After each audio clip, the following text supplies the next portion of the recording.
जय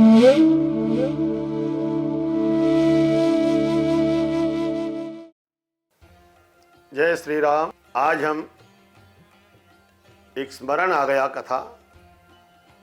एक डॉक्टर के पास में, जो मनोवैज्ञानिक डॉक्टर है, मानसिक रोगों का इलाज करता है, एक बहुत संभ्रांत परिवार की संपन्न महिला प्रवेश करी और कहा, डॉक्टर साहब, मैं बहुत पीड़ित हूं, बार बार विचार आता है मैं क्यों जिंदा हूं, मैं अपने आप को आत्महत्या करने की प्रवृत्ति जागृत होती है, मेरा अपना कोई नहीं ऐसा लगता मुझे, सब निजी स्वार्थी है और ऐसी नकारात्मक ऊर्जा मेरी क्यों हो रही है, मेरा कोई पथ्य, कोई इलाज होता आप करिए, मेरे पास अथाह संपत्ति है, मैं संपत्ति का भोग नहीं कर पा रही हूं, मैं कैसे करूं, मुझे कैसे रहना चाहिए, मुझे कैसा जीना चाहिए, कृपया मेरा कोई मार्गदर्शन करे। डॉक्टर साहब विचार कर रहे थे, दवा तो देनी है पर इसको दवा से ज्यादा प्रत्यक्ष उदाहरण की जरूरत है। उन्होंने कहा, देख बहन, अभी मैं आपके समक्ष एक ऐसी प्रसन्न चित्त माता जी को उपस्थित कर रहा हूं जिसको आप देखो। तो आवाज दी मैया, तो वो मैया वहां झाड़ू पोंछे का काम करती थी, वो घर घर में सफाई करती थी, भागती हुई आई, बड़ा चेहरे पर प्रसन्नता है। हाँ बोलिए डॉक्टर साहब, मुझे अभी 2 घर और जाना है, आज मेरा समय विलंब का है, देर हो जाएगी, मुझे आप आदेश करो, कोई सफाई बाकी रह गई है क्या। बहुत प्रसन्न है, फटाफट काम करती हुई दौड़ती हुई आई है, हाथ से झाड़ू को फेंक दिया। माँ, आज आपकी जरूरत है, आप अपना झाड़ू पोंछा दूर रख करके हाथ धो के आइए। हाथ धो के आई, बोल बेटा, देखो ये बहन आई है, ये बहन आपसे पूछती है आप ऐसे कैसे प्रसन्न चित्त हैं। बेटा, मैं तो प्रसन्न थी नहीं, परमात्मा ने मेरी सारी खुशी ले ली थी अपने पास।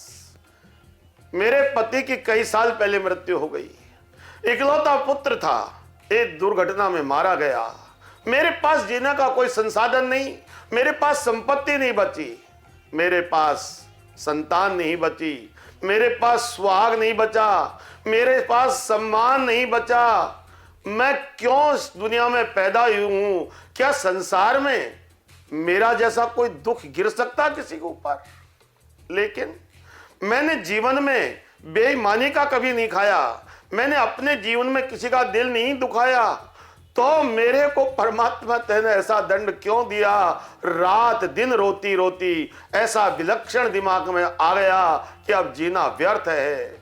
ये सोचते सोचते मैं अपने घर पर प्रवेश कर रही थी, इतने में मैं क्या देखती हूँ, मेरे पैरों के आसपास एक छोटा सा बिल्ली का बच्चा पूंछ को हिलाता है, सर्दी में व्याकुल है और शरीर से बिल्कुल दुर्बल है, चला नहीं जा रहा है। मैंने सोचा ये बेचारा दुखी जैसा लग रहा है, सर्दी का मौसम है, मैंने घर खोला, वो भाग के घर में आने लगा। मैंने उसको इसलिए आने दिया कि यदि ये बाहर रहेगा तो आज रात में मर जाएगा। और जैसे ही वो अंदर आया, पता लग रहा था कि इसने दिन भर से कुछ खाया नहीं होगा। मैंने उसको दूध दिया, वो 1 मिनट में सारा दूध चट कर गया, फिर मेरी तरफ देखने लगा, फिर मैंने उसको और कुछ खाने को दिया और वो देख करके बार बार जीभ निकाल करके मेरे पैरों के पास लोटपोट होने लगा।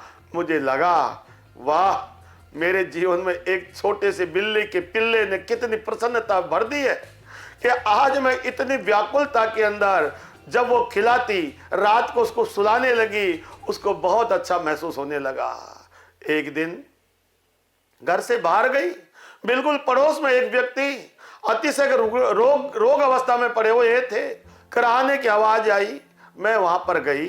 क्या बात है भाई साहब, 3 दिन से बुखार हो रहा है।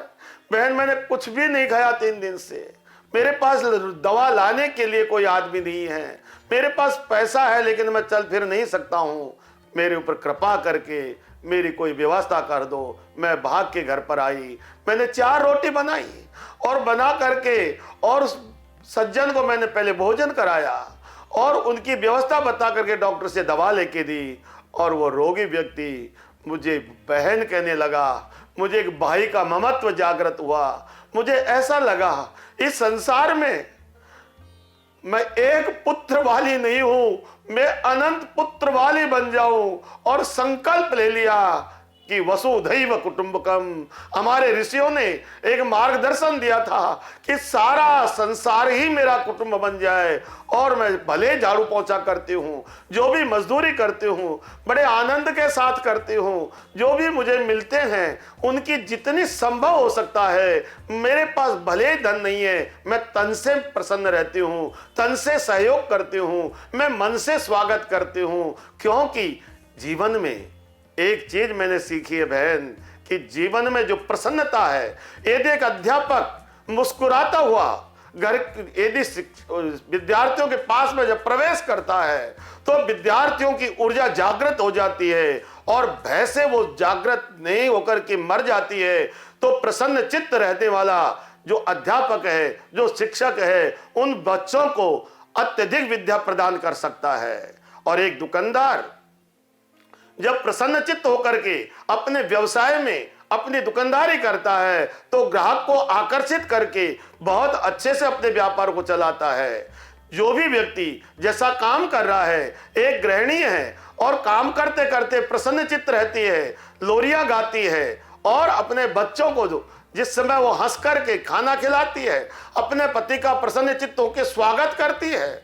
एक उदाहरण दिया गया था ग्रामीण क्षेत्र में, हमने प्रत्यक्ष देखा है, जो बहुत गरीब है उनके पास कल के लिए भोजन नहीं होता, और मार्च के महीने में गेहूं की फसल काटने के लिए जाया करते थे, और उनके पास भोजन नहीं है, दोपहर को खाने के लिए कुछ नहीं लेके आए। और जैसे दोपहर को एक समय का घंटे का विश्राम होता था, उसी समय जो किसान आता था और उनको कुछ बालियां देता था, उन बालियों को वहीं सेका जाता था, और सेक सेक करके अपने बच्चों को भी खिलाते थे, छोटे छोटों को, और वो खुद भी खाते थे।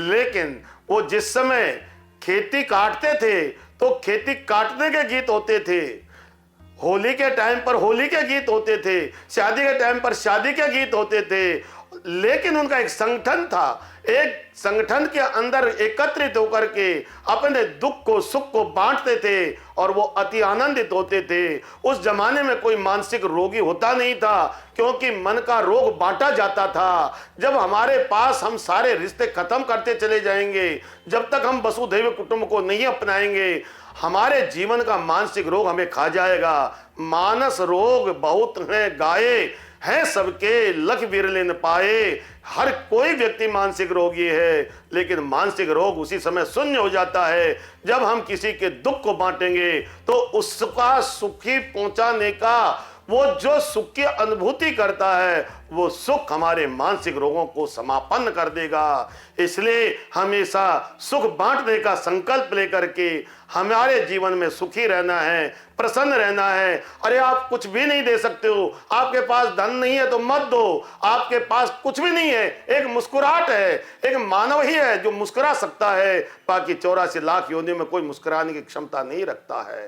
रोना बहुत प्राणियों को आता है, अपनी अपनी भाषा में सभी रो देते हैं, लेकिन मानव भगवान ने तुझे प्रसन्नता दी है, भगवान से चीज सीखो। भगवान हमेशा स्मित हास्य करते हैं, और उस जैसा अपने जैसा हमको बना के भेजा है। हमने जीवन में यदि प्रसन्नता दे दी तो जग जीत लिया, संसार आपके वशीकरण मंत्र में आ जाएगा।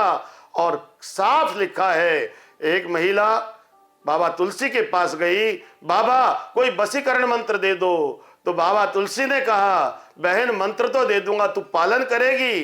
बोले बिल्कुल करूंगी। तुलसी मीठे वचन से, तुलसी मीठे वचन से सुख उपजे चहुं ओर, वशीकरण यह मंत्र है, तू तज दे वचन कठोर। बहन, अपने जीवन में एक वशीकरण मंत्र देता हूं, ईमानदारी से, अक्षर वो कामयाब भी है। अपने जीवन में कठोर बोलना छोड़ दे, संसार को वशीकरण में कर दोगी, और कठोर बोलती रहोगी, आपके सारे रिश्ते समाप्त हो जाएंगे। हमें संकल्प लेना है, किसी भी स्थिति पर स्थिति आ जाए, हमें कठोर नहीं बोलना है, और हम विश्व विजयी बन जाएंगे। जय श्री राम।